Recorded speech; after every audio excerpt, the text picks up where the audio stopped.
Well, thank you very much for joining us this evening for the last SBU of the year, applying the aspects of transition to adult life. Thank you for joining us.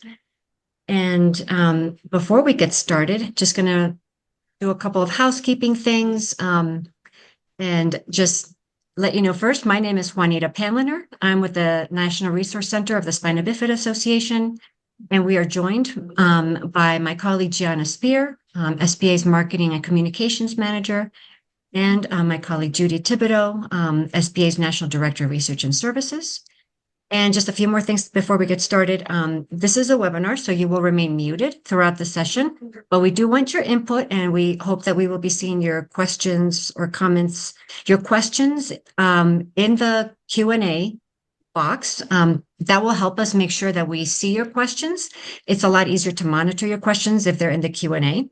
And then if you wanted to send us a chat or comment or whatever, you can do that as well through the chat. But if you have a burning question, please make sure you put it in the Q&A.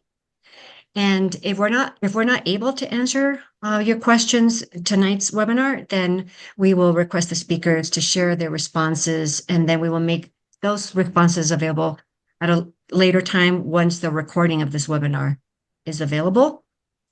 So yes, we are recording this webinar, and we will make it available through our website and also through SBA's YouTube channel. And everybody who recorded for this webinar is also going to receive an email with a link to the recording. Closed captioning is enabled. And if you have any technical issues, please, you can email Gianna Spear at gspear@sbaa.org, or you can just put your question in the chat. And now, and before we start too, the most important thing is I wanted to say that the session, that tonight's topic and tonight's conversation is completely guided by the questions that you submitted when you registered for this session. So everything that is going to be covered is just based on your questions and anything else that is asked this evening. So now I'm pleased to introduce our speakers, Matt Davis and Darcie Petrillo. And first, I wanted to tell you a little bit about Matt. He is an adult with Spina Bifida and is the Associate Director of the Student Accessibility Resource Center at Western Kentucky University. He is on the Kentucky Statewide Vocational Rehabilitation Council and serves on the Western Kentucky University ADA Advisory Committee. And Matt, maybe you wanted to share a little bit more about yourself in addition to that? Thank you. Thanks for that introduction. I've been at Western Kentucky University for over 20 years. I also teach part-time in the social work department. I've taught for over 10 years in the social work department. I always told my father, who is a professor here, that I always wanted to be a professor when I grow up, and it still hasn't happened yet full-time, but I enjoy teaching. Also involved in, for those of you that are watching us now or listening to us now, or maybe seeing this later, that know me know that I'm involved in a lot of adaptive sports, mainly wheelchair racing now. And so I've played several sports over the years, but I really enjoy that. And it's been a good way to meet folks and to connect with other folks. And so that's a little bit about my background, other than what you see on the slide. Thank you, Matt, for that. And now Darcie. So Darcie is a physician assistant with the University of Pittsburgh Medical Center's Department of Physical Medicine and Rehabilitation. And she specializes in neurorehabilitation and assistive technology, and is the assistant director of the UPMC Adult Spina Bifida Clinic. And so, Darcie, would you like to tell us a little bit more about yourself as well? Yes, thank you. So I have been a physician assistant now, for 8 or 9 years, and I've been with the Department of Physical Medicine and Rehab and with the Spina Bifida Clinic for 5 going on 6 years. I work in the adult clinic at UPMC, but I also get to go to the children's clinic. We're fortunate to have a pediatric clinic and an adult clinic here in Pittsburgh. I get to see young adults with spina bifida and adults on the other side. So it's kind of how my perspective on transition, or at least this transition that we're specifically talking about now.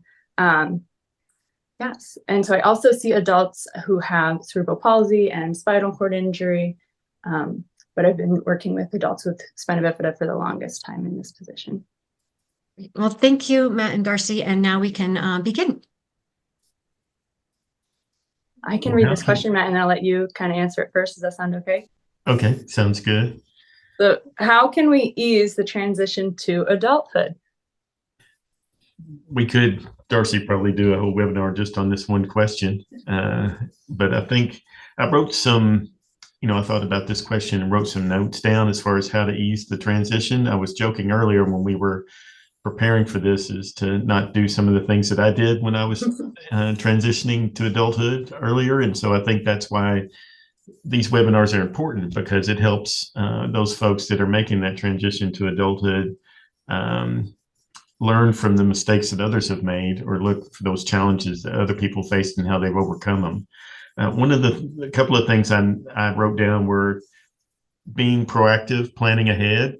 It makes the transition to adulthood a lot easier if you plan ahead for different aspects, and we can get in more detail about what that means. Trying to learn those, or learning those self-advocacy skills was another thing, that being able to speak up for yourself. Your support system, where it be a parent, family member, whoever that is, once you get into adulthood, is maybe going to take a step back, or a backwards roll in that transition. And so that's part of that self-advocacy. I even wrote down things like maybe being a little more assertive, being a little bit more hard-headed or stubborn. I think that's some of that comes naturally, but being more being able to speak up for yourself, I think, is what, or not to always take the first suggestion, or the first, kind of research things, being stubborn about that, learning to be more independent, not being afraid to ask for help. I think that's an important part of easing that transition to adulthood. We all need help along our lives. And so even easing the transition, there's that balance between wanting to be independent, but also not being afraid to ask for help. And also be curious. I think that's one of the things that I also wrote down, to be curious about different aspects of life that maybe you haven't experienced in the past, and that maybe easing into or transitioning into adulthood opens up so many different doors as far as what you can experience once you transition into adulthood. It can be a challenging time, but also can be a really fascinating and exciting time as well, because you're moving into a new chapter that can be full of positives. And so I don't want to always focus on, some of the things that may happen or happen to me, but some of the exciting things that can happen in adulthood as well is important to focus on. Yeah. So, transition, we're specifically now talking about transition to adulthood, and picturing going from care in a setting that might have been in like a clinic where you're really well supported, you're quite comfortable with your resources and kind of know the system. And then we're talking about this transition that seems like a leap into adulthood. So that is a big transition, and we should think about it very early. I don't think it could be too soon to start thinking about that, making sure you have that plan and that roadmap, but then making sure you're bringing back the focus to like immediately right now. And there's so many other transitions happening in our life all the time. As any human being, we're constantly undergoing tons of transition. But this is a particularly big transition as we go from that structure, maybe in a pediatric clinic to an adult clinic. The adult world is a lot more freedom, which can be a wonderful thing, but it can also mean that you, like Matt was saying, you need to be an advocate. You need to know what it is you need. And every single human needs support. It looks different for all of us. So that's the journey of lifetime, is recognizing the support you need and then figuring out how to get them. So again, a lot of people may not have an adult clinic. We're super fortunate that we have this adult clinic. So if you don't have that, it's more maybe piecing together what you need. And you can't do that unless you really know what you need. So asking questions early on, and just constantly learning how you can be as independent as possible, but that includes finding the supports you need, naming those, and then asking for them. I think one of the things that I always mention too is when you transition to adulthood, it's like, what do you want to get out of life? Not what your parents want you to get out of life. What do your support system wants? What do you want to get? What do you want to pursue? What are your goals? What are your passions? And when you transition into adulthood, how do you make those things happen? And so I think that's part of that as well. And that'll change over your lifetime.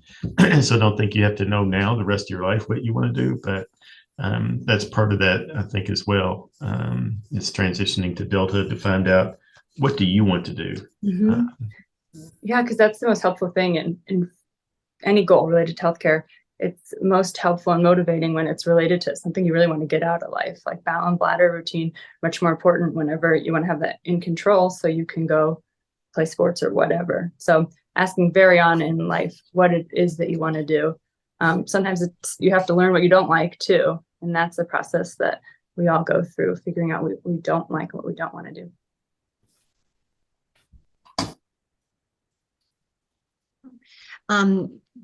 This is Juanita just jumping in. We have a question about employers or prospective employers, but I thought maybe we could, maybe you wanted to cover that when we get to the employment section, or would you like to do it now?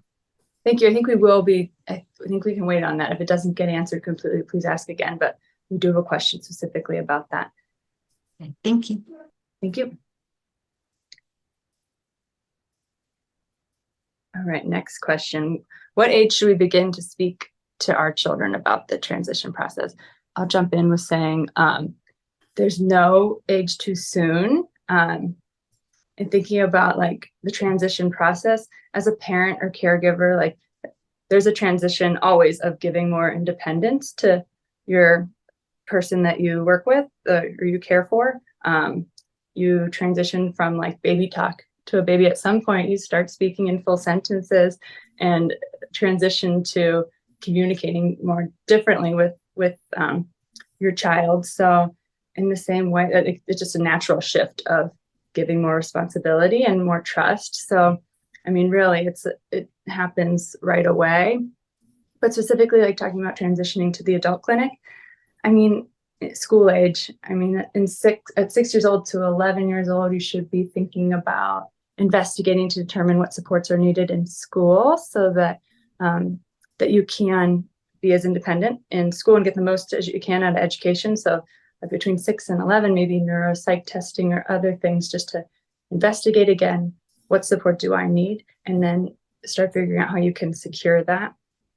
So I don't think there's any age that's too soon, but formally talking about like life after school really should be starting pretty young.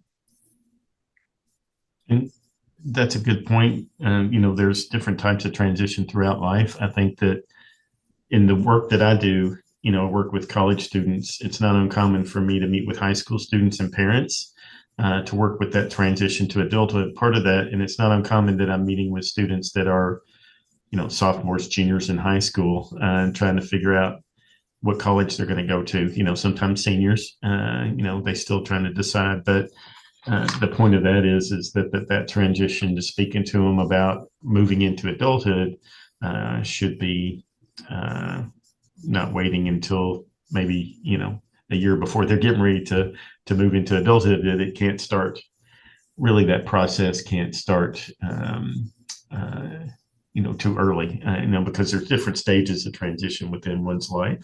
So as far as transition to adulthood, it's not uncommon, like I said, to see teenagers that are planning those steps, not only to go to college, but to, college is not just going to class, it's independence. And so just learning the resources that are available to them as part of that transition is knowing what those resources are at an earlier age, because it's going to help that ease to transition a lot smoother for those folks with spina bifida. I will add that in our children's clinic, age 12 is when we maybe could do it even sooner, but age 12 is just the age we've selected to give out like our transition promise and a guide of transition, so that not that we talk much yet, but just to caregivers and to individuals, give them this plan so they can see this whole big roadmap.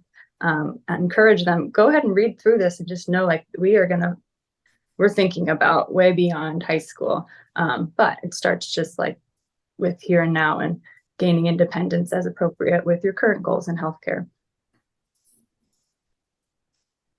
This is a good question, because, and I think it varies on the, sometimes it can vary on the maturity level, also as well. So I think that speaking to your children, you're going to get a sense, I think, based on how where your children are and where that timing is right. But I think that Darcie brings up that good point that, 12 sounds early, but it's really not too early, I think. And it's a transition for, if it's a parent and their child with spina bifida, they're also transitioning away from being the person who kind of ran the show at the appointment. So they need to learn to give more trust, a bit of risk, more challenge to that, to their child, or so that they can learn the skills, because it's so many skills in an appointment. I think this question comes up a little later on, but that's a big transition too, to go from being the person who was in charge of the appointment and then giving that responsibility to your child. That's a big transition for parents.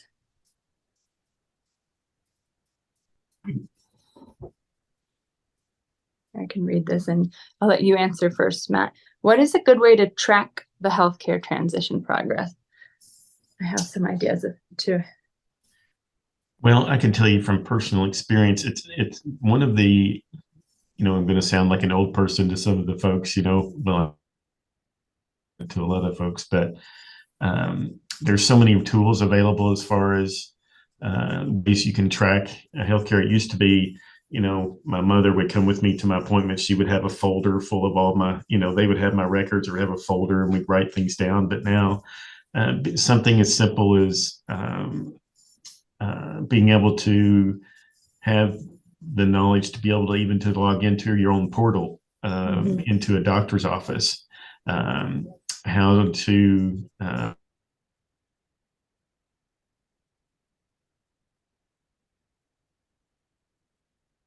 Did it freeze?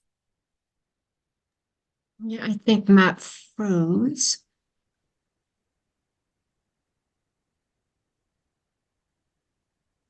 We'll just give it a second to see if his connection comes back.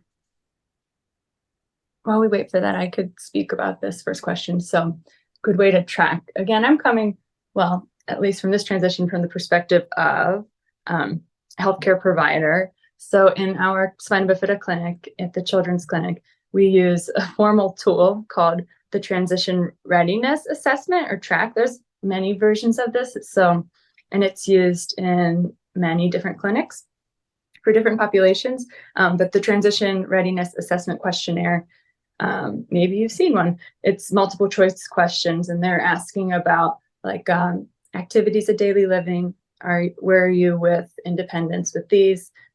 Your own healthcare knowledge and knowing your medications, and calling to make appointments. Do you know about insurance after you get off your parents' insurance? It's some specific questions that people can gauge where they are. It can show us as they make improvements. It also can prompt people to set goals. So a really important, I think the most effective way to track transition progress is goal setting, and a goal set by you yourself is the most important thing, because you're going to be motivated to engage in it. But that's what I like to do at the end of an appointment. What is something you want to work on building independence with? So I really am big on goal setting.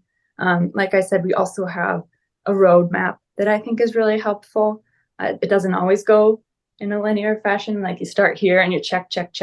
But I think you need to have a big picture so you know where you're headed, but you can't do it all. It's overwhelming, and you need to zoom in on what am I doing now? And it's always one thing at a time, because nobody can really do more than one thing at a time. Maximizing independence, exploring where you are between, support that you need and challenging yourself. And that's something you need to call on, identify the help you need and ask for support. So knowing where you're going, knowing what you need to work on now. And then there's other tools too that I think help prompt conversation and get people's brains thinking about what they want to work on. Any luck with Matt? Oh, hey, Matt. I'm back. Great. I just went on a little bit about some tools we use to track within the clinic. But I was saying also the benefit of having like a roadmap, long-term goals, but then like focusing on immediate goals towards independence. And I really like goal setting as a way to, focus on progress. And I really think it's important that you yourself be the one to be involved in those goals. Yeah, it's sometimes challenging when I'm meeting with parents and prospective students to talk to the student instead of the parent. They want to talk for them. And that's part of that. When, being in charge of your own healthcare and the barriers, that can be associated with that. And I think it's important to take on those responsibilities and the set goals is, like you said, Darcie, I think it helps to set goals because it breaks it down into smaller pieces. It can seem a little overwhelming whenever you have all these things that you think you need to do. I guess I'm old school. Students don't do it anymore. It seems like I call them kids that write stuff down, keep a journal of things you need to do. And that helps to remind you and you just kind of check them off. And I think that seems to be helpful as far as making that transition, as far as putting more responsibility on yourself, because ultimately, whenever you get into the adult phase of your life, you're responsible for yourself. And so it's important to you, like I said, even though you're responsible, it should be individually or person centered. It should be what your needs are. And sometimes you may not even know what those are right away, but I think seeking that help out or those resources out is going to be helpful to help you make those decisions that are going to be best for you. I think that's one of the most important things that I like to emphasize, that, a lot of these resources, a lot of the things that the Spina Bifida Association offers as far as information, I think is really helpful. The tools that they have are available to make sure that even if you don't have the advantage of having the clinic near you, at least if you have access to the internet and you have access to the folks to the Spina Bifida Association, that they have resources that are readily available that can help you with that transition, even if you're not close to one of the clinics. And the map that we use in the clinic, I adapted straight from the guideline for the care of people with spina bifida and their transition section. So that's an awesome resource. Lots of things on that list. And like Matt said, I agree. I think a list is like one of the best tools. I'm a big fan of lists. Sometimes I'm guilty of adding and adding and adding to it, and then that defeats the purpose. But a list of like achievable goals is such a motivating thing, and just checking them off, then reassessing and making your new list. But yeah, using the resources with the guidelines, I think those are awesome. And if I would encourage you to go look at what they have outlined, review it all, but then bring it back to what matters right now. What can I be working on right now? And keep a very short, realistic list with achievable goals on it. The next question was strategies. What strategies might work to plan for transition and motivate young adults to take more personal responsibility to increase their independence? So again, that's a major transition when you go from parents providing care to the individual leading the visit. And it's not a set day that it happens. It does need to be a slow transition, but a parent or caregiver needs to have faith and trust and give a person the bit of dignity of taking a risk too, and they're gonna not be good at it. I'm sure that would be so hard as a parent to know. They know everything because they've been practicing. They know what needs to happen. They know when you need to catheterize. And it would be so hard to give that responsibility away and recognize that maybe it comes with some risks, be them serious or not. But that's the only way anybody learns, is that finding that spot between, that appropriate challenge and support.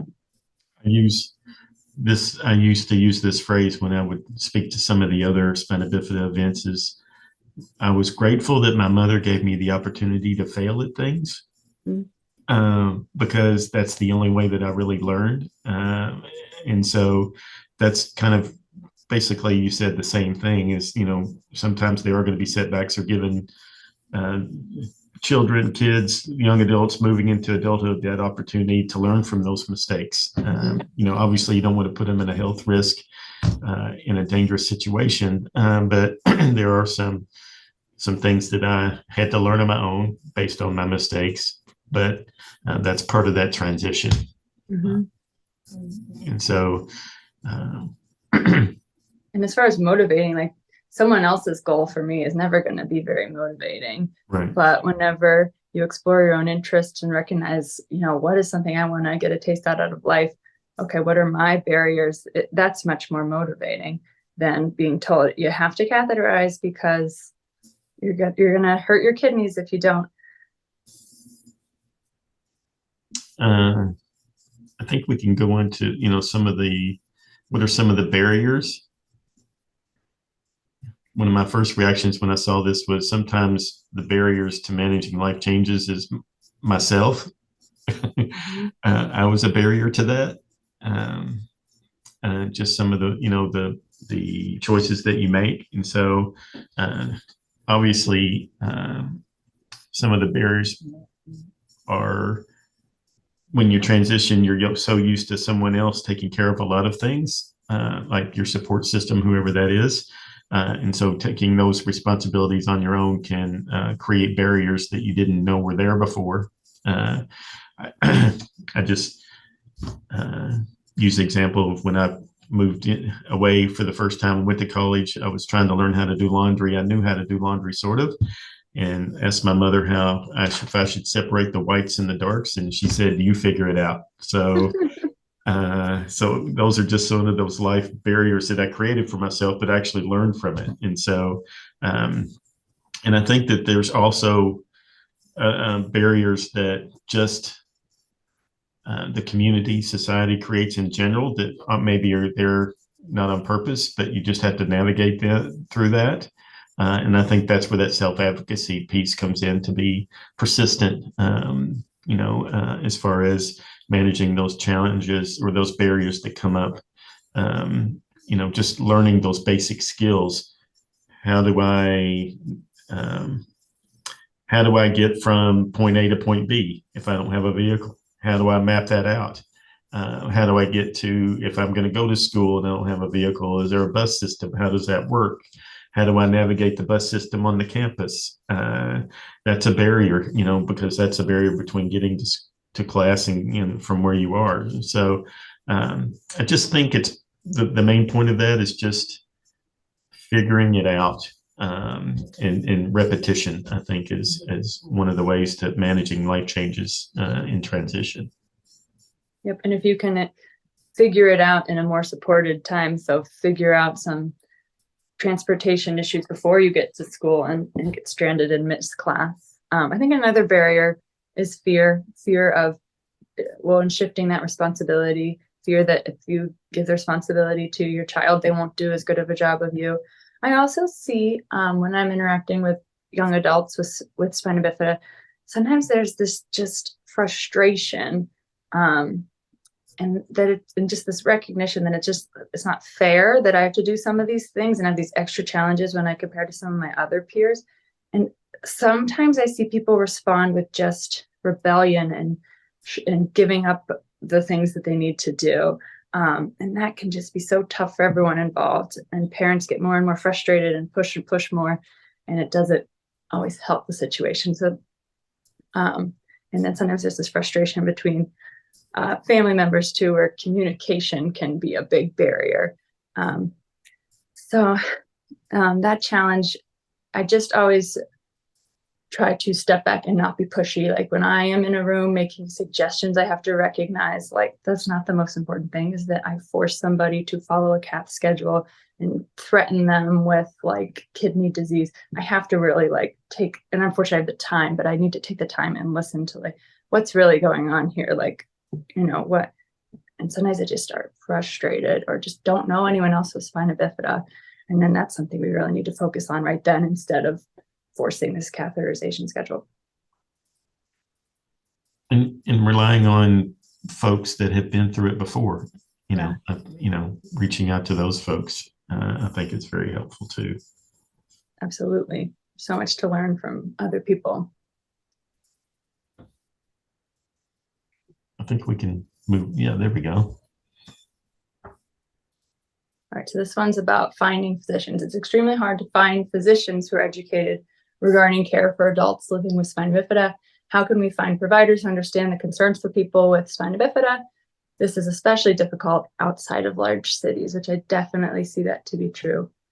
One of the things that I did is I had a binder that I got from the SBA Association, Spina Bifida Association, that had just the education tools, and I'd switched providers, and he wanted to learn my PC, so he said, "Give me that binder that you have, and let me." He knew obviously some basics about spina bifida, but I had the tools myself that I was able to obtain from the Spina Bifida Association to provide to my doctor to let him learn a lot more about those providers, so he could learn a lot more actually about spina bifida. And so I think that was, even in those small communities, when you can have those available to you, you can bring those to a doctor, and then they can research that, or have someone in that facility to do that.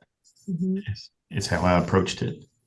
And I think that's exactly the point I wanted to make. It's taking the time to find somebody who wants to learn. I think that's the most important thing. And someone who's willing to take some time with you. And it might require trying a few.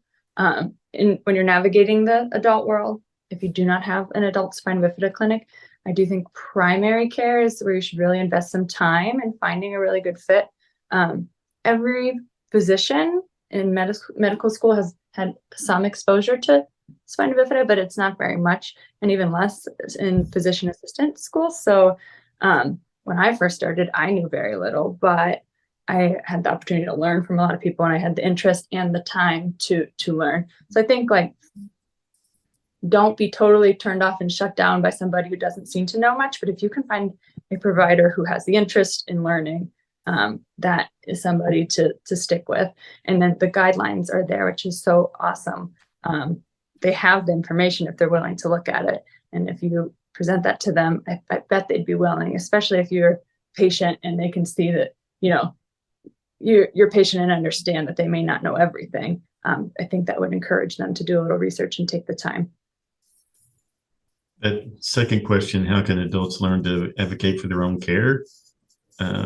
Make your own appointments and follow up with your own appointments, and follow up with what's needed to be done. I think that's taking on that responsibility. I think is part of that.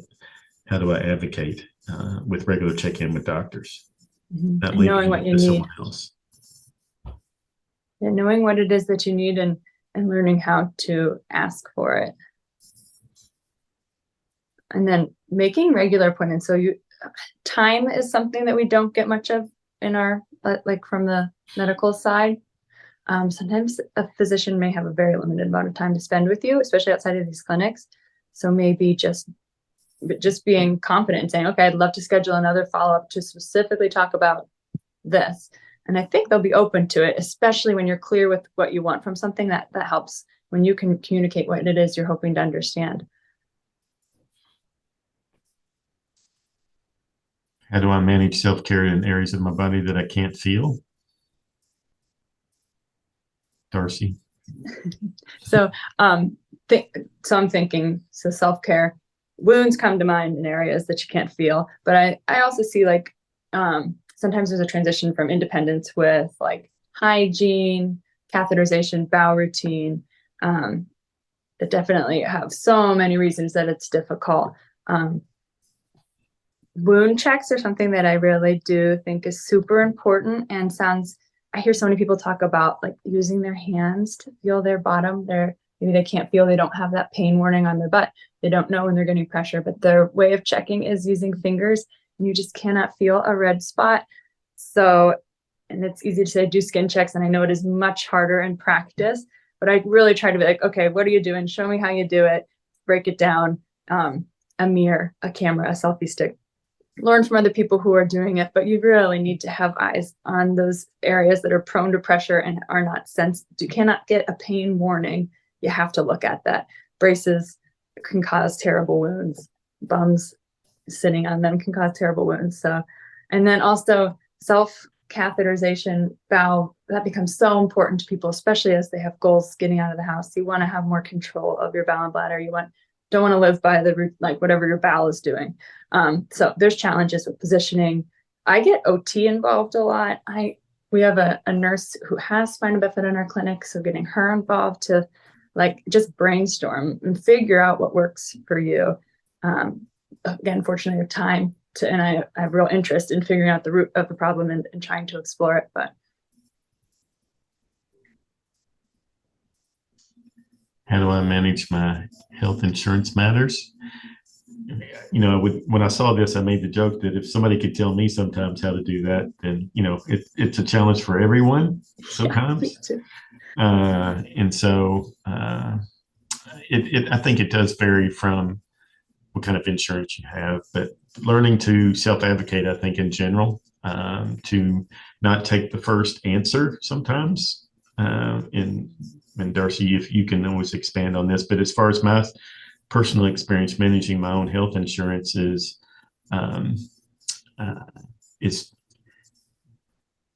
making phone calls.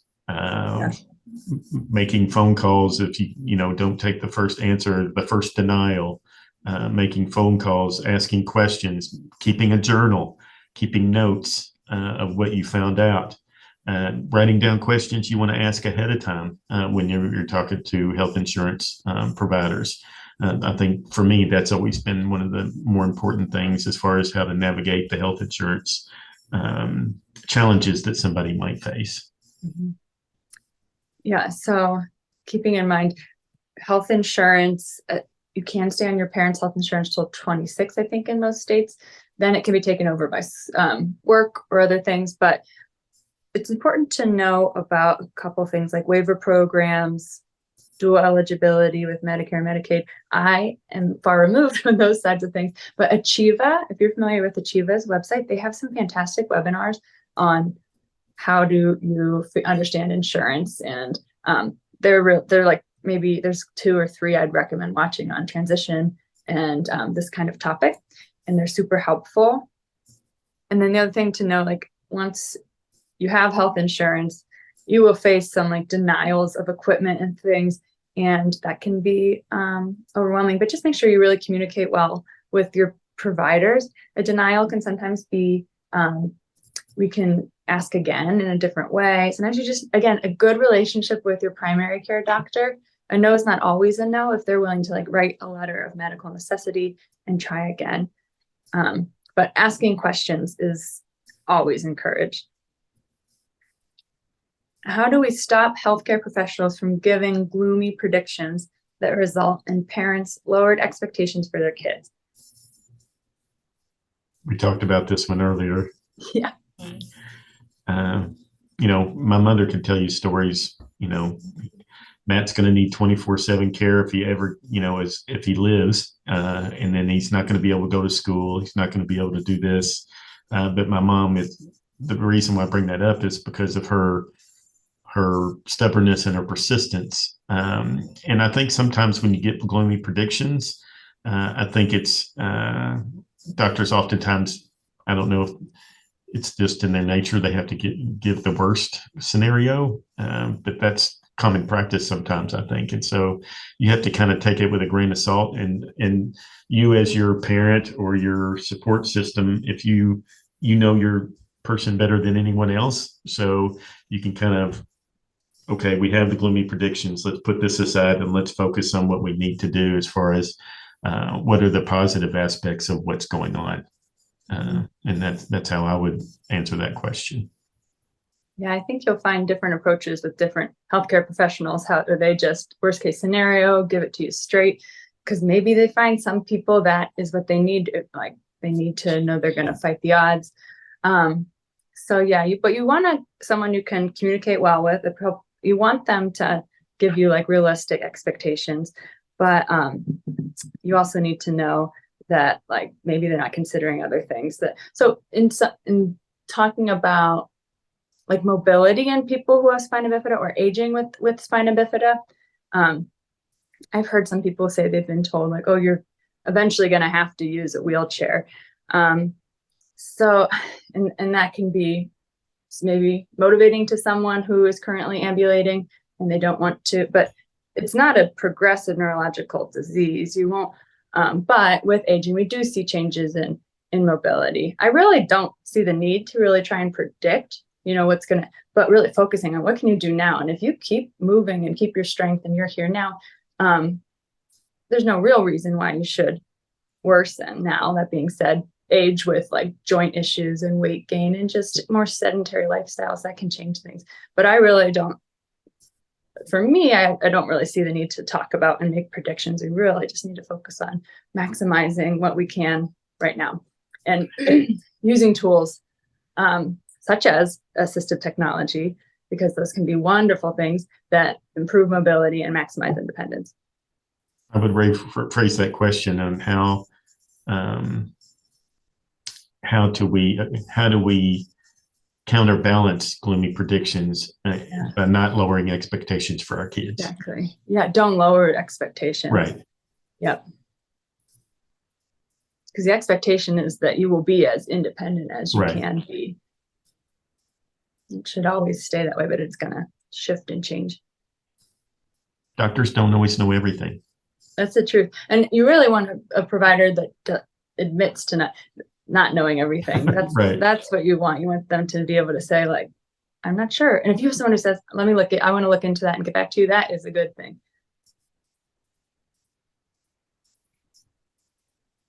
How can adults with spina bifida make their parents aware that they have feeling like able-bodied people? Open communication. Yeah. Absolutely. And I think it's helpful to have those conversations with peers if you have that availability as well, because that kind of helped me build up the courage to talk to parents. Because a lot of I work with students with disabilities at a college campus. Most of the challenges that they come to me with, or any other challenges any other student would have on campus, it's not really most of the time, it's not unique to what their disability is. And so that kind of falls in line with that question. And, I don't really like that question because you're comparing yourself to an able-bodied person. Everybody's unique and everybody has things they need to celebrate. And I think because you have spina bifida or you have a son or daughter or person that has spina bifida, there's some reasons to celebrate that. And so I think comparing yourself to an able-bodied person is oftentimes for me is something that's not necessary. Yeah, comparing yourself to anybody is often not helpful. Sometimes I'll get to the conversation of like relationships, be them friendships or intimate relationships, and kind of that can make so at 16 is when I start. So it could happen early, but I start having parents step out of the room. I give warning, like, hey, this is what we're going to do, just for one to practice talking alone if you haven't, because sometimes I just don't even get the opportunity to be in a room alone with a provider. And I ask them to like bring up what they want to talk about. But I also make sure like, hey, are we having a conversation about relationships and like, what are your hopes as far as like friendships and personal relationships too, like, because it is a really important conversation to have with your parents. And I do think sometimes parents shy away from that. So yeah, just making sure that you're having open conversations and not making assumptions that about your child, that they're not going to want to experience these things that all humans want to experience. How can parents prepare their children for the time when they will not be around to help them? Advanced directives are something if you don't know about that, you should be aware of. So, I mean, just talking and making a plan, you need to have a plan in place, and you need to have a plan in place before it's the time it's needed to be implemented. But shared decision making is something everybody does. Every single human makes shared decision making. So you need to explore what that looks like for you. And then you need to know that there are legal supports and documents that can ensure that you are as independent as possible in making your decisions. So some people will know about like guardianship versus power of attorney.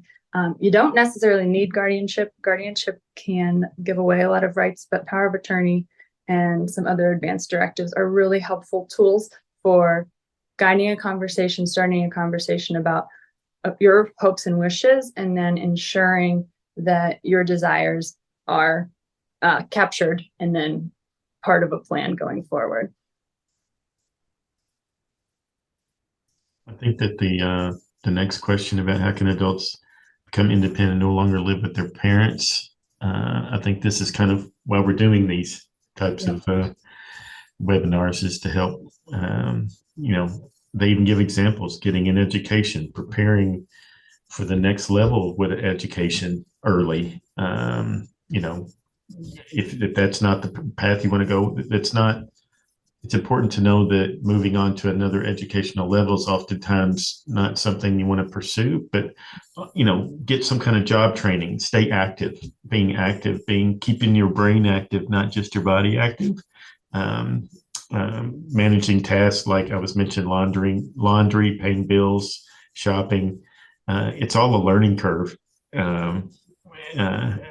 I was fortunate that my parents pushed me to do things. I had chores I had to do when I was a teenager. I had to do laundry when I was still at home, but that taught me later on how to be more independent. So it goes back to, even though they're maybe still at home, doing some of those tasks that they would do when they're not at home helps to make with that transition. Yeah, you bring up the laundry example. I think it's funny because I thought there was nothing to it, and then in doing it, I realized that there's ways you can go wrong. So that's how we all just need to learn in trying and sometimes failing. And living independently is so many little challenges. Preparing meals is very complicated, and you just need to figure out, there's always a trade-off: convenience and cost, or convenience and health. And you just have to figure out where, what makes sense for you. You just need to take on responsibility step by step, because if you just go try and take it all on at once, it is too much for anybody. Even just where it says training to get a job, just learning interviewing skills, how to dress for an interview, how to manage bowel and bladder with a job that you're not used to prior to that, even if it's something that's just part-time, easing into it. I think it's just learning from others and getting involved in organizations like this that can really have so many tools available to folks that have these types of questions or in these situations. I think is really important. Mm-hmm. It kind of touches on the last question about resources for teen to adult transition. That was a good lead in, don't you think? Yeah. The SBA has a lot of really great resources and a really good outline in the guidelines for the care of people with spina bifida. And again, Achieva, I mentioned that earlier, but they have some really great resources. And also local resources, that are, maybe you're not in a big city, but talking to agencies, in my area of expertise, vocational rehabilitation is a really important piece of that for teens in adult transition. There's, like you were saying, there's so many different things with this association, but also just seeking out those resources that are in your community. I think just something as simple as, how do I learn how to go to take my driver's test? Mm-hmm. it's interesting to me that that can be a large part of the independence. Not everybody is going to want to drive or learn how to drive or be able to drive, but I think that's just one example of how that can transition to so much independence. Just learning those type of things to be able to not rely on others, I think is important. But in seeking out how to make that happen, that's part of that self-efficacy, I think. Starting from scratch, who do I call? Can do an internet search, and where's the local, driver's license office, and how do I make that happen? Where do I get hand controls, voc rehab, that sort of thing. And I keep going back to this, but organizations like this really have so many tools out there that can help with those, connecting with those other resources that they may not have, but can connect you to the other resources that are available in your community. Mm-hmm. And then talking to people who've gone through it already. Right. That's so valuable.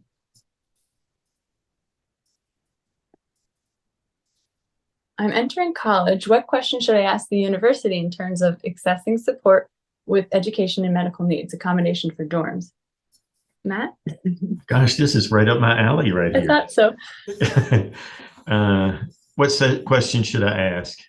Well, one of the first things that I always recommend is make an appointment with the disabilities office person or office. If that office should be the main contact for everything at that university, really, not just accommodations. And so I think that's one of the most, and it's never too early. I would say usually by junior year of high school is typically the time frame that you would start making those contacts. If it's later than that, that's fine. I mean, I've met with students in the summer that are entering in the fall semester, and it's not uncommon for them to do that. And there might be various reasons. Maybe they had a health setback. Maybe they decided they wanted to go to this university instead of this one. And that's a common thing just with any student that they may want to do, not just somebody with spina bifida. But also, I always encourage students or individuals with spina bifida to spread your wings. So it may just be slowly. You may want to start out at a community college that's local in your area, and then get some classes, learn how to go to classes, learn how to study, do that, because there's going to be classes that you're going to need for any major that can probably be taken at a local community college. Or sometimes what I recommend is don't stay where you are at home, go away to college. Don't do as I did and stay at home and go to the college where you live. And finding out what resources are available as far as those doctors, transitioning your medical needs to someone else. The disability services office in that university or that person should know about the accommodations for dorms. My office works with the housing and residence life folks to make sure that students are accommodated for when they're living in the residence halls. And so they should be that point of contact for all accommodations on campus. And this question, does neuropsychological testing help to understand someone's ability to manage money? So neuropsych testing can be very helpful for identifying strengths and more weaknesses with all types of cognition and function. So definitely can explore like mathematical skills. Neuropsych could be a great tool. It can be hard to find, even though we have it here in Pittsburgh. I know that they have a super long waiting list, but the school that you're part of and should have tools they use to create like an IEP that helps identify strengths and weaknesses. But whatever tools you have, be it neuropsych, it is so important to know where you could use some more support so that you know what's a realistic goal. Will I manage my own money? Do I need somebody else to help support me in that in some way? And you can make power of attorney. You could have somebody to help you make financial decisions in addition to medical decisions too. So whatever tools you can use to figure out what support is needed, that's really helpful. I think we had a couple of questions in the chat. We have about 5 minutes left. I know it goes by fast, doesn't it? there was a question about workplace question. I saw one about, I get this question quite a bit. Do I tell a prospective employer I have a disability? I can tell you my own perspective on that. In my own perspective is, I thought it helped me to get an advantage because my background was in social work. And so having that uniqueness, being able to work with a population I'm familiar with and putting it on a cover letter that I had a disability, I think gave me an advantage over to some other folks because it was more relatable. So oftentimes I'll say it depends, I think, on what type of area you're going into. And I think if your ability to express, what you need up front, I think that's really good. But yeah, it's also how you kind of paint it. I think you want transparency. You don't want to, if you're interviewing for a job, be put in something that you can't do too. So yeah, figuring out that right level of sharing, but not oversharing. But yeah, I don't think it should be anything to be kept hidden. And also, Right. if you know what you need and can ask for it, I would view that very positively in an interview. As long as it's not like demanding and going to really affect your ability to do the job. If it's something realistic, I think it worded well, and it could be totally appropriate to bring up sooner than later. So what do you do about problems with speed and keeping them at work? It's also reasonable. I work with students with accommodations in their classes, but it's also reasonable to ask for accommodations in the workplace. So that might be something you may want to look into as far as requesting those accommodations through the ADA person or human resources at wherever you're working, to see if they could make reasonable accommodations to help you with maybe that challenges with the speed of the work that you're doing. Yeah, that's something that I'll sometimes write a medical justification for accommodations. We have a neuropsychologist that takes a lot of time to figure out what would be most helpful, figure out what accommodations are needed, and then we can make that request to the employer or to the school. These are a lot of good. I wish we could get to all of these questions here. There's a lot of good ones. And I can't see the chat, so if you keep reading them, that'd be great. Sure. When looking for a roommate online and you share your interest, how do you disclose you're in a wheelchair? I think that should be something that I think that would be something that would need to be as part of that looking for a roommate, that they would want to, you would want to disclose that. Saying it up front, I think is important. Just to get a better understanding of what that potential roommate's comfort level with that is. These are some really good questions. What do you think, Darcie, as far as disclosing that you're in a wheelchair? Yeah, I think that this is coming up we have a peer mentor group, and with like dating, when, especially like online dating, like when do I bring this up? So I'm sure it's a bit different for everybody, and there's a way to do it. If it comes up naturally, that's easy. But in online dating, you may have no idea. So yeah, there's this balance between sharing, being open and honest, and then, not over, like some people are talking about, when do I share that I have incontinence of my bowel? Now that you can be maybe tactful. Usually bowel and bladder doesn't come up when you're first getting to know somebody, but mobility might come up sooner. The next question is, because of my intellectual disability and my bipolar 1 health issues, I don't drive. I'm 33 and my mother is my primary caregiver and driver. And I need a wheelchair accessible van to drive. Why is it so difficult to find funding and assistance to purchase a van? Yeah, it is very difficult for those expensive costs. And even getting adaptations to a vehicle can be a challenge if you have your own vehicle. I think my first reaction is going back to vocational rehabilitation is a good start. And there should be a voc rehab office, even if you live in a rural area. There should be a voc rehab office near what I would call a major city close to you, because there's offices everywhere, but voc rehab would be the first place that I would look. And let's see, I am And I can keep going through the questions, but just wondering, would you also be able to get to wanted to make sure you see the questions in the slide as well. Oh, yeah. So, transition from student life to work life. Are we? That's where we are. Okay. So I think Well, we kind of touched on that a bit. Anything you want to add, Matt? sure. How to do it? Well, we're fortunate, and most colleges should have a like a career center. And so what I did was I took what they call a career inventory. It kind of gives you an idea of what you want to do as far as a major and as far as what you want to do to work life.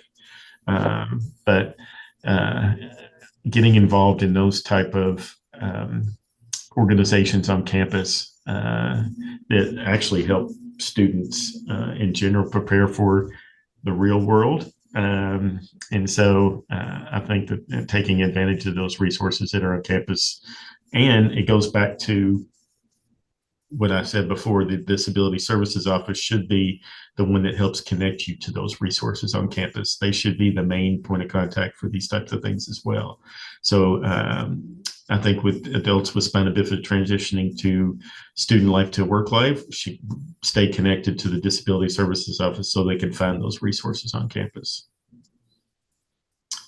The next question asks about job fit and also the right time to make employers aware of your needs and disabilities, which we talked a bit about. And then the next one's about finding jobs at work with accommodations.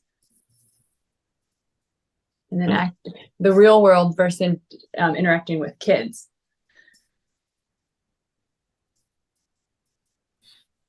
I see. That's really two parts. How to navigate finding a job that works with accommodations. Every job that you have or every job that you're seeking needs to work for accommodations. Every workplace needs to provide what we call reasonable accommodations. So when you say with this question, finding a job that works with accommodations, every workplace should have a policy in place to work for accommodations. As long as you're able to perform the job functions with the accommodations, that's what the reasonable part comes in.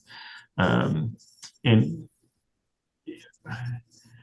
when you say this person accepting that you have a disability, oftentimes whenever you're in a workplace or any kind of situation, once the person gets to know each other in the workplace, they don't see the disability so much. I think just like the folks that I work with, I don't think they see the disability as much as maybe when I first started working with them. And so people see more individuals, adults with spina bifida in the workplace. So it's more commonplace now. It's not so unique. And so I think that's part of that it's just more commonplace. And so seems to be more accepting than it was 30 years ago when I got my first job. So it's a little bit more commonplace, I think. So that's been helpful. How to go ahead. Oh, that's something we're also working on, like in training healthcare providers. So in the medical school here at Pitt, we're really part of a coalition that's just trying to make sure that we include more disability. But so when we have model patients come in for whatever physical exam, people should see a person who uses a wheelchair, not just in their disability part, but throughout their whole career as a student and learning. So I do think that there are efforts here, and I'm sure nationwide, just to make sure that we just people are better represented and that providers are much more comfortable. You don't just see somebody who uses a wheelchair for their disability, you're seeing them for hypertension and all these other things too. So I'm hopeful that representation will improve. And then with that, everybody will be much more comfortable and familiar and better at interacting with other people. The next statement, as far as addressing folks with spina bifida that have intellectual disabilities, it goes back to that early planning and getting those supports and resources in place Yep. so they can be as independent as possible. I think is important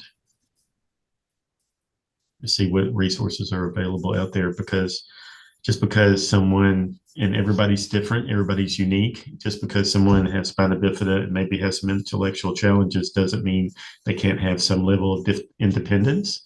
And sometimes that may take some additional supports, but just knowing what's available and what's out there, to see what supports to help that individual with spina bifida be more independent when they go into adulthood. That's important, especially those who need to make those plans when their support system, maybe their folks are going to grow older and they can't take care of them, and having that plan in place whenever they need to have those supports when family members or their support system now can't do that anymore, I think is important. Yeah, every single person, the goal is for them to live as independently as possible. Yes. So it just looks super different for every person. And it may involve more planning, which means just take more time and ask more questions and build your team of resources and people.